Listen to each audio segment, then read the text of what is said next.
Stay. Stay until the people come. Okay?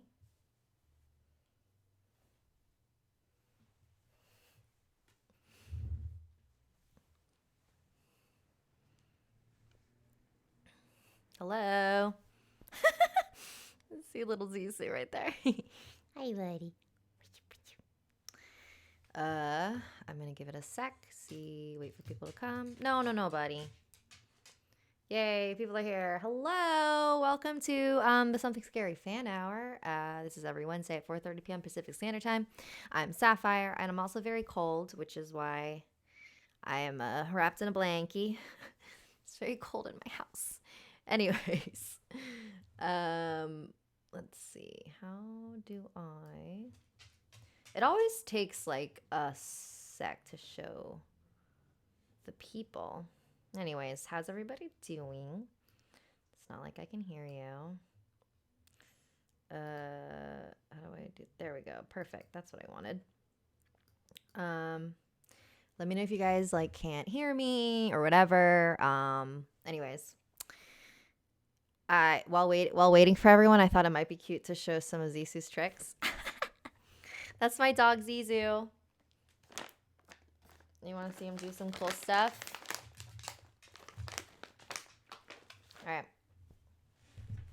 Oh, look how smart he is. All right. Come here. Hey, bud. Jump. Spin. Down. Down. High five. What else you do? Back. No. High five. Yes. There.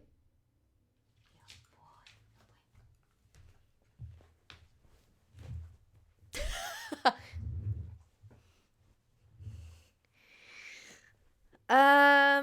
Anyways, that's my dog. Weird. Why? It says there are only 91 of you. That's fine. Anyways, hello, welcome. That's Zizu over there in the corner. If you guys super chat, I'll give him a treat and I'll make him do stuff. Cool. So, yay, super chat. DJ Gotcha, $6. Hi. Awesome, Mr. Savage. Ooh, thank you for your $20. Hi, Sapphire. I love you and your videos stay awesome. Thank you. Mischief Managed, thank you for your super chat. Wow, you guys are just super chatting it up. All right, so today's theme is a midnight snack. I know it's random, but so it's stories about like eating things that are gross and whatever. So before I continue, I want to remind you that there was a video that came up yesterday. It was a compilation video. But there are some cool sponsor offers on it. There's two, one for Purple, one for Stitch Fix. So if you want to go check those sweet deals out, please do. It helps us out as well. Thank you, Bravo Squad 001 says hi. Dylan DRD Dayagi, hi, you're so nice. I'm really not. LPS Fire, Lilia Young, hello, my friend. My name is not Blurry Face. Thank you all for your super chats. If you guys don't know what super chat is, if this is your first time on a live stream, basically there should be like a little $sign near where you comment, and then you pick the dollar amount that you want to donate, and then I am legally obligated to read the comment that you say, unless it's a bad, like it's has not nice words.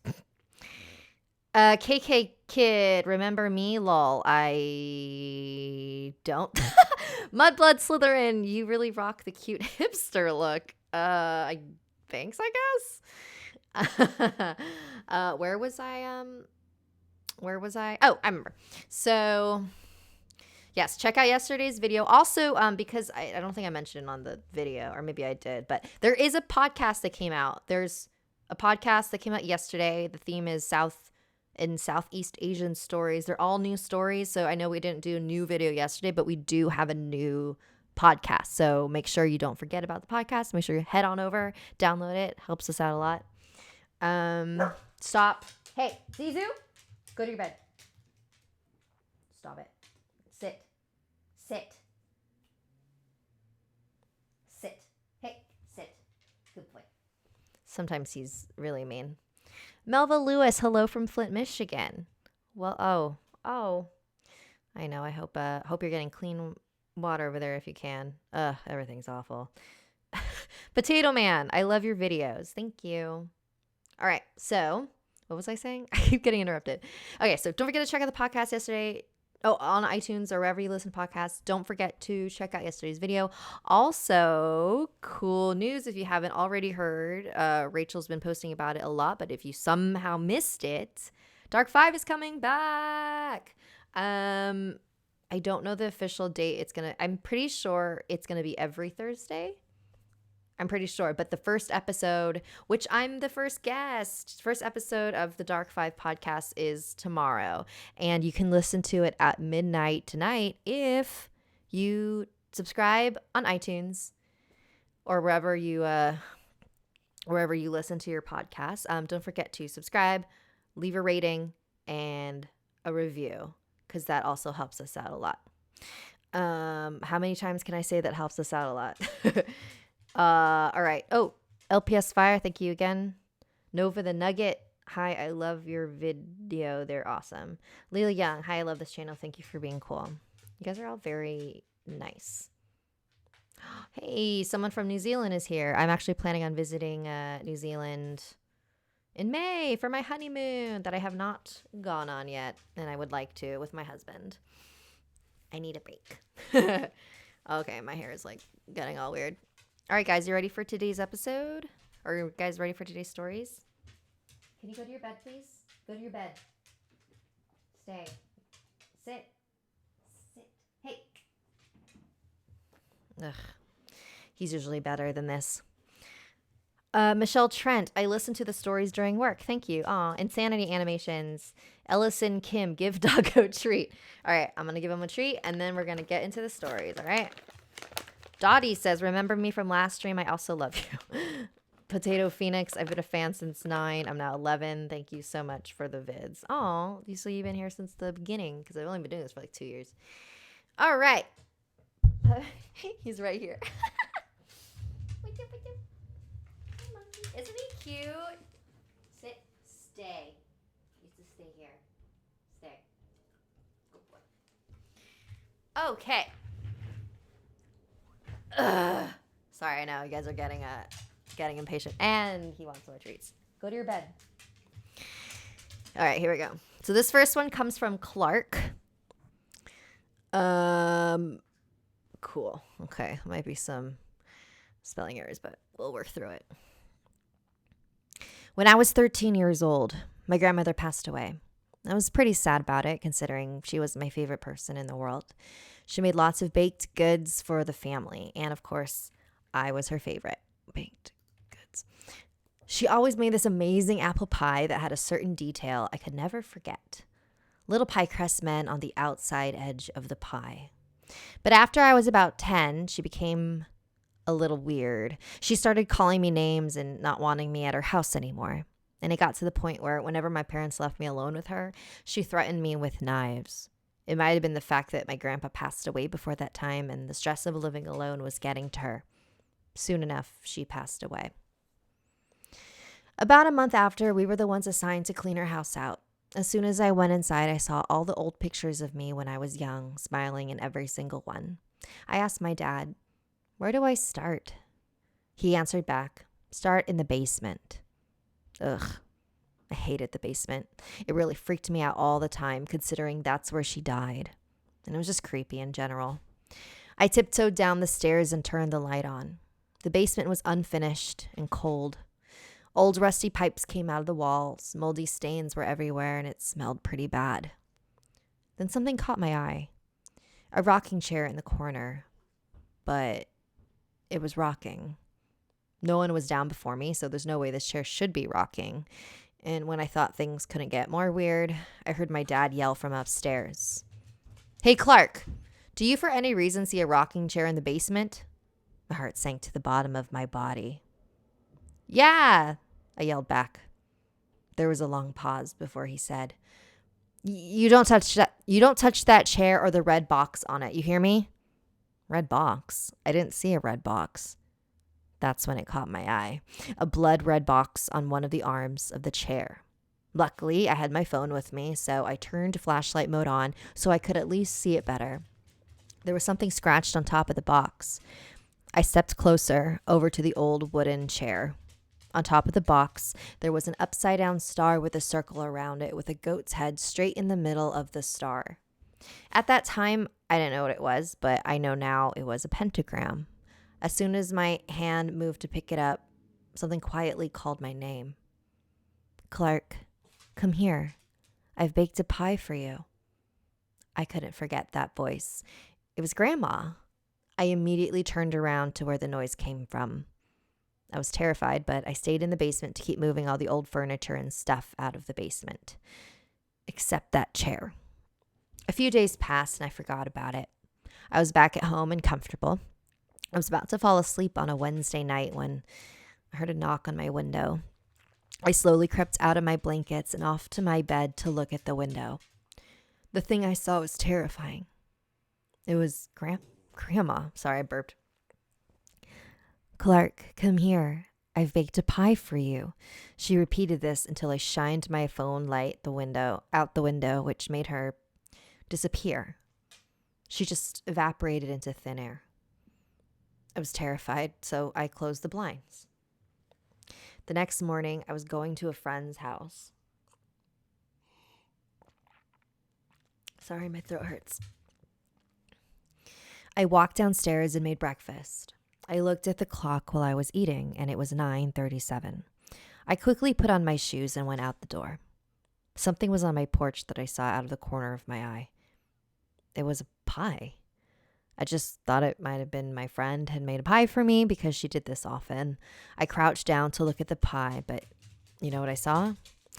Little pie crust men on the edges of the pie, and a giant carving in the middle saying, "Eat the pie, Clark."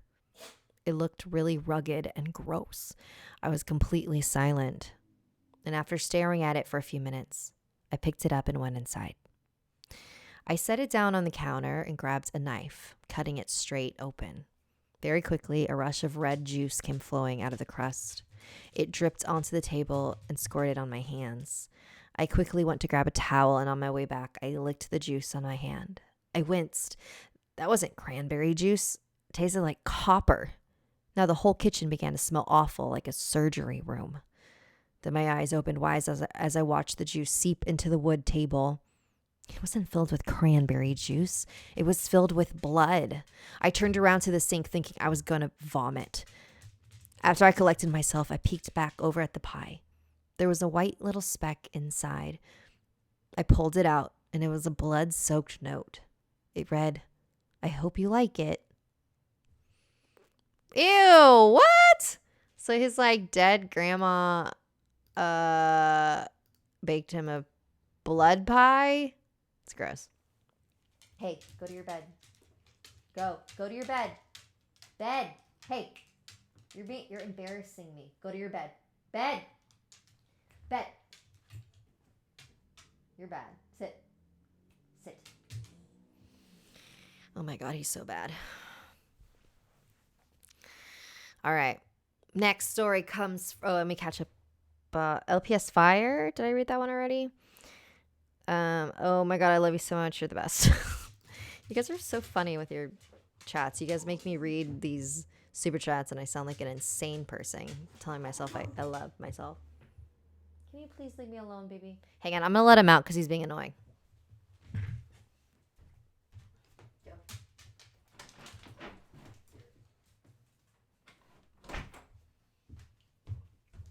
What a bad dog, honestly. All right.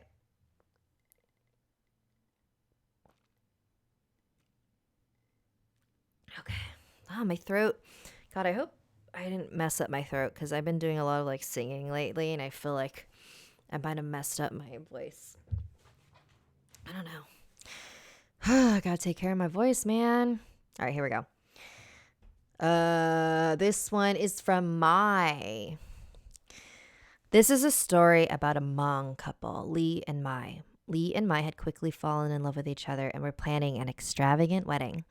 However, neither of them had the money, so Lee had to leave their country of Laos to find work if they were to have the storybook wedding they always dreamed of. Before Lee left, they decided to make a strange promise that would bond them forever, more than any marriage could. The promise was this: they would both offer a bottle of their own blood to the other to drink. By doing this, they promised that if anything happened in their absence, they could always refer to the blood as an extension of their love. That way they would be with each other forever, no matter what. As time went on, however, Mai became very sick from a disease that had spread through her town, and while her loved one was away, Mai died alone. Oopsies. Lee missed him dearly. What? Okay. When Lee finally returned with enough money, he headed straight over to Mai. However, the rest of Mai's family was there, waiting for him. They sadly told the news to Lee, who crumpled to the floor in despair. Lee was distraught that he couldn't see his beautiful Mai one last time. After a few days, Mai's family decided to hold a funeral in the traditional Hmong way, which was inside of their house.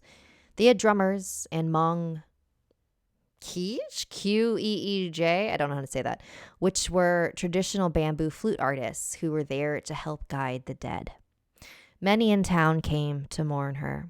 The casket was open for all to say their final goodbyes. Soon, the casket was moved to the back and the band began to play. The drummer, who was placed all the way in the back near the casket, was hammering out a gentle beat. The other band members were taking over at this point, so he decided to look around the party. And then his eyes came to the casket. He wasn't sure if he was hallucinating or not, but he could swear he saw her mouth moving like it was chewing something. Soon it was time for him to join back in the band, and he forgot all about Mai's strange muscle spasms. But then the band took over again, and he decided to check back up on the casket. This time, the drummer was stunned. He stopped his playing immediately as he stared down at Mai's face. It was decaying rapidly, right in front of him. The drummer screamed as Mai lifted up a rotting hand and crawled out of the casket.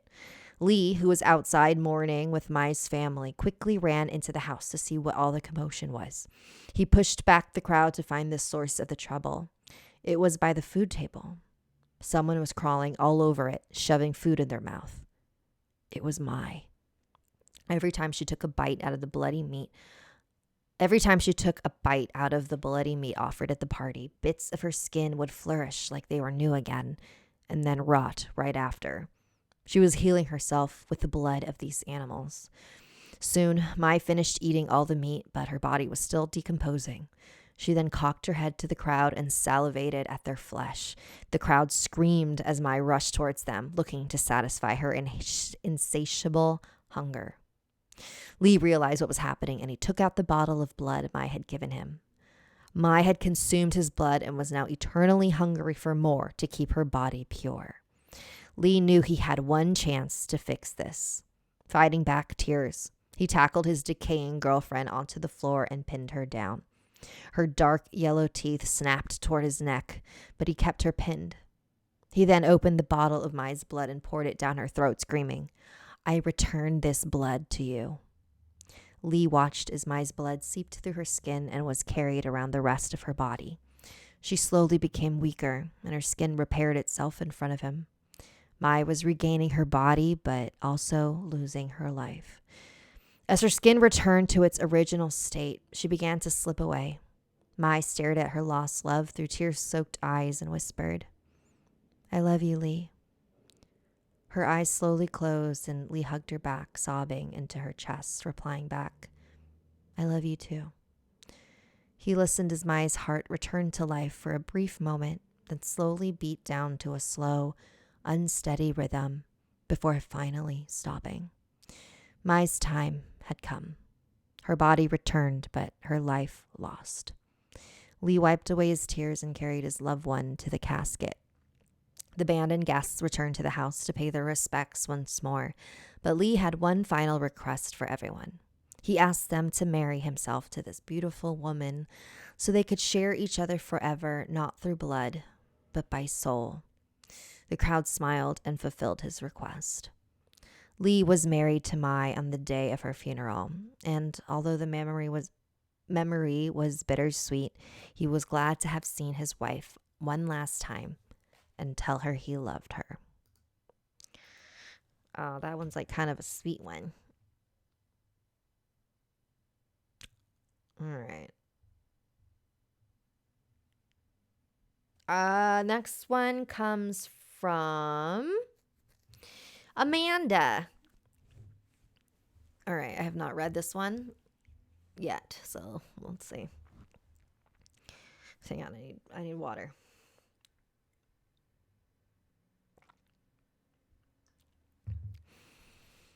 Okay. It was summer and I was excited to go swimming at my camp. As we were driving to the pool, I asked my counselor Colin for a scary story. He always told great stories, and I enjoyed listening to them on our long rides.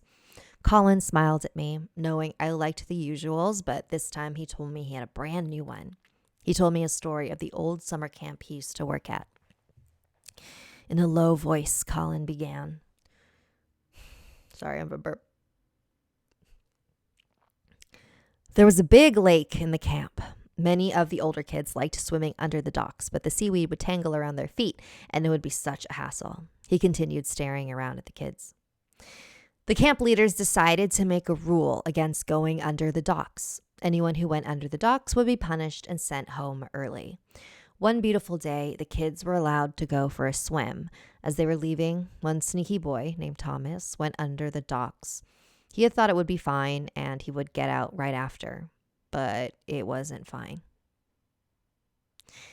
Colin took a deep breath and continued. Thomas's feet got tangled in the seaweed and he was trapped. Everything under his nose was underwater, so he couldn't scream. He flayed around, but since kids were ordered to stay away, no one heard him. Night came and no one had come to his rescue. He had violently splashed around the water, hoping to cause attention. Suddenly, he heard creaky footsteps above him. An old voice shouted out and a dog jumped into the water. The dog released Thomas's feet, carrying him to the shore. Thomas stood up and thanked the man, but instead of letting the boy go, the man snatched Thomas and carried him to his home, deep in the forest. For 2 whole weeks, Thomas was locked in the closet of the old man's rusty shack. There was no lock, as Thomas knew what was keeping him inside was that evil, deadly dog. Every day the boy was fed dried seaweed and prodded every hour with the old man's cane. The man would laugh wildly as he jabbed poor Thomas's stomach with his sharp cane. Thomas was nearly starved to death. He was so skinny you could see his ribs. But one night, the old man left the home and the hideous dog was there to guard Thomas. The dog had massive teeth, a giant scar against his blind eye, and scruffed fur. He was white and looked like a ghost. But Thomas knew. This was his chance. He pushed open the door and ran for the kitchen. The dog woke up and chased after him. Thomas ran towards the camp, but it felt as if he ran forever. He felt the thudding paws on the forest floor as the bleeding dog ran after his prisoner. Finally, the camp was in sight, but the dog wasn't far behind. The early morning sun blinded Thomas as he tripped over a loose branch. The dog pounced on him, readying his massive teeth, but a whistle stopped him. The dog whimpered back to the old man, who was only a few feet away. Knife in one of his hands and the chains of the dog in another, he stared at the boy. Under his breath, he whispered, "Go get him." The dog was released, and Thomas had the massive dog on top of him in seconds, his teeth slashing and claws ripping his flesh. The screams of the boy were loud and clear through the forest. The man smirked as he looked on. After the dog was finished tearing poor Thomas apart, the old man took what pieces were left of him and spilled them into the lake. "They never learn," the man chuckled. Colin looked out the window, turning back to us. He said, "They say his angry spirit lurks in the forest, and he grabs children during the night, drags them to the lake to be drowned and slaughtered.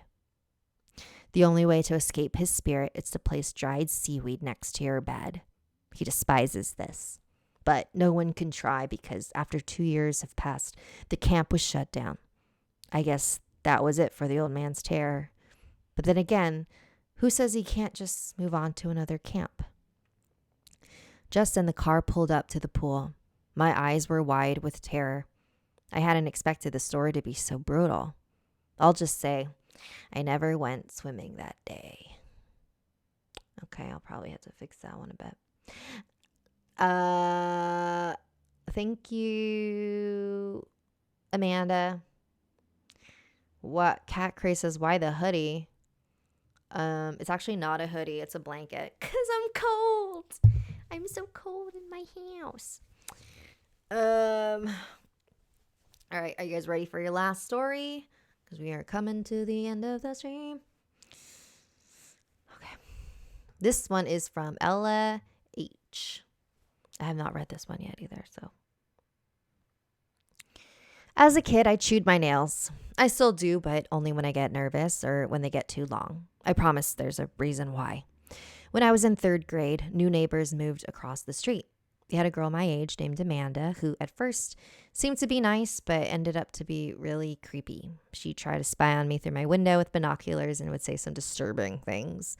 But she was just a kid and was influenced by shows that her parents let her watch for some reason. I will always remember the ghost story Amanda told me called Mr. Clickety.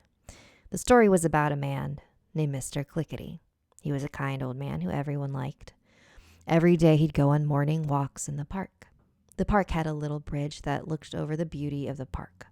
Sadly, the park wasn't looked after that well, and some parts of it had fell into ruin. One of those parts was the supports of the bridge. One fine morning, Mr. Clickety walked across the bridge on his daily morning walk, and the supports gave just at that moment. Mr. Clickety was caught off guard and landed on his feet, but not in the good way. The fall shattered all the bones in his legs as he lay screaming on the ground. A piece of steel from the bridge collapsed and landed right on his waist, severing himself from his legs. After the fall, it was confirmed that Mr. Clickety lost both his legs and the rest of his body was deformed. He was brought to the hospital, but somehow went missing the next day. Legend has it that Mr. Clickety went into hiding and became a monster who grew out his fingernails so he could walk on them like a spider. If he was close to you, you could hear the clicks of his long, razor-sharp fingernails as he chases you, only to rip you to shreds and feast on your flesh. After hearing this story, I was traumatized. I couldn't sleep a full night for a month, and I slept in my parents' bed every night. I would have a recurring nightmare of Mr. Clickety tearing me to pieces. Over time, the fear began to fade away when that creepy Amanda moved away, and I came to the truth that it was just a story. I'm now 15, and I'm not as scared as I was when I was a child. In fact, I love listening to creepy stories and watching horror films. This love continued for a while until about a week before Halloween. I went to the mailbox in the dark that night, thinking I left a school newsletter in there. My neighborhood was safe, so I had no concern. As I put the key into the box, I heard a click. Shivers ran down my spine. Somehow I knew exactly what the sound was coming from. Click, click, clickety, click. My heart stopped.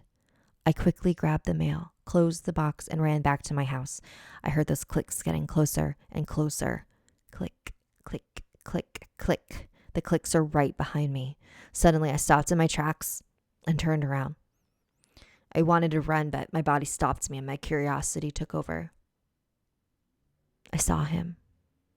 A few feet away from me, a dark, disheveled figure with glowing red eyes and sharp nails that were about 6 feet long, holding up the monster that ruined my childhood.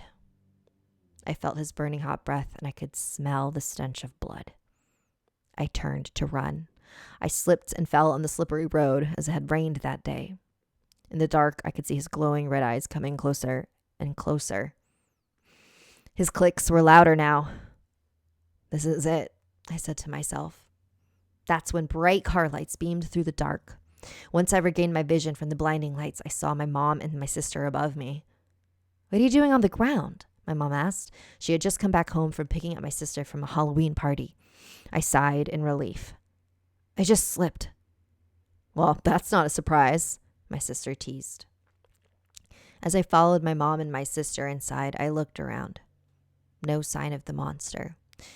Was it just my imagination? I haven't been sleeping very well for the past few days because of schoolwork. I've been watching lots of scary movies lately. That could be it. But when I went back to the mailbox the next day, I found something. Large indents in the dirt leading up to my mailbox, like something was coming for me. Something with large, clicking nails digging into the ground. I still don't know if what I saw was real or not, but to this day I cringe when girls with long fingernails tap on the desks. Now, when my nails get too long, I clip or chew them off right away. I've started to have that nightmare again of Mr. Clickety eating me and my little sister. I don't walk outside alone when it's dark anymore. If you're ever walking in the dark and you hear a clicking sound behind you, I warn you, don't look back. Keep running until you're safe. Otherwise, he'll skin and eat you.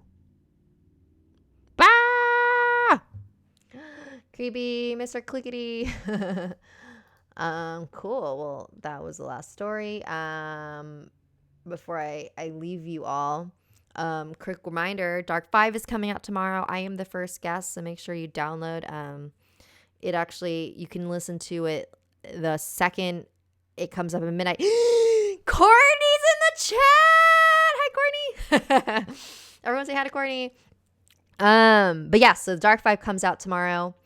And you can listen to it if you subscribe on iTunes. It'll come out like at midnight, I believe, Pacific time. So yeah, make sure you listen to it because I'm on it and I'm going to sound like an idiot. Don't forget to watch yesterday's video. It is a compilation video, but there's some cool sponsor offers that you should check out and not miss. What else? And there was a podcast yesterday. I know that the new episodes of Something Scary video wise is every other week, but there is a new podcast every week. So make sure you subscribe and listen to those. And there will be a new video of Something Scary next week. I'm thinking of, actually, I probably won't. Never mind. I was going to live stream me finishing the drawings, but I'm almost done with it. So that's not fun. Anyway, if you have a story that you want to be read here, email it to somethingscary@snarled.com. If you want to follow me on my dumb social media, Instagram and Twitter is awkward Sapphire, and then YouTube and Twitch is Sapphire Sandalo. Facebook is sapphiresandalo.official, and that is that. All right, guys. I hope you had a great day. I hope you have a great Wednesday.